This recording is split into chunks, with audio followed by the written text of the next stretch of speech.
Connais-tu vraiment Jeanne d'Arc?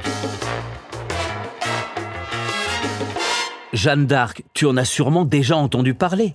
Cette jeune héroïne de l'histoire de France a marqué son époque en menant une armée pour défendre son pays. Mais sais-tu vraiment qui est Jeanne d'Arc et pourquoi elle est si célèbre?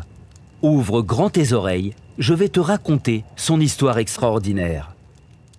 Jeanne d'Arc naît en 1412 dans le village de Domrémy, en Lorraine. Elle grandit dans une famille de paysans modestes, apprenant à travailler la terre et à prier. Dès l'âge de 13 ans, elle affirme entendre des voix mystérieuses qu'elle croit envoyées par Dieu. Ces voix lui disent qu'elle a une mission, sauver la France, alors déchirée par la guerre de 100 ans contre l'Angleterre.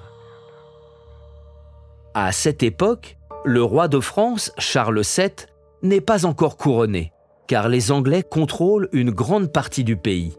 Jeanne, convaincue de sa mission divine, décide d'agir.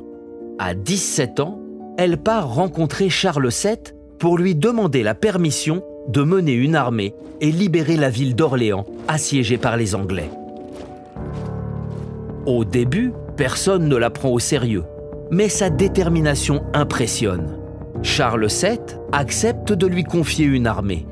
Habillée en soldat et portant une armure, Jeanne mène les troupes françaises avec courage. Grâce à son inspiration et à sa foi, les Français remportent la bataille d'Orléans en 1429.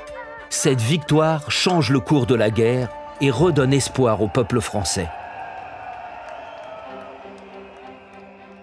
Après Orléans, Jeanne joue un rôle clé dans le couronnement de Charles VII à Reims, où il devient officiellement roi de France. Mais son succès ne plaît pas à tout le monde. Ses ennemis, notamment les Anglais, et certains Français alliés à eux, veulent l'arrêter. En 1430, Jeanne est capturée près de Compiègne par des soldats bourguignons alliés aux Anglais. Elle est vendue aux Anglais qui la jugent pour hérésie et sorcellerie. Malgré son jeune âge, Jeanne reste courageuse et fidèle à ses convictions. Le 30 mai 1431, alors qu'elle n'a que 19 ans, elle est condamnée à mort et brûlée à Rouen. Mais son histoire ne s'arrête pas là. Des années plus tard, un nouveau procès déclare Jeanne d'Arc innocente et elle devient une figure emblématique de la France. En 1920, elle est canonisée par l'Église catholique, devenant Sainte Jeanne d'Arc. Aujourd'hui, Jeanne d'Arc est l'un des personnages les plus célèbres de l'histoire de France. Elle incarne le courage, la foi et la détermination. Son nom et son histoire inspirent encore des générations. Et voilà, maintenant tu connais vraiment Jeanne d'Arc, une héroïne extraordinaire dont les exploits et le sacrifice continuent de briller dans l'histoire.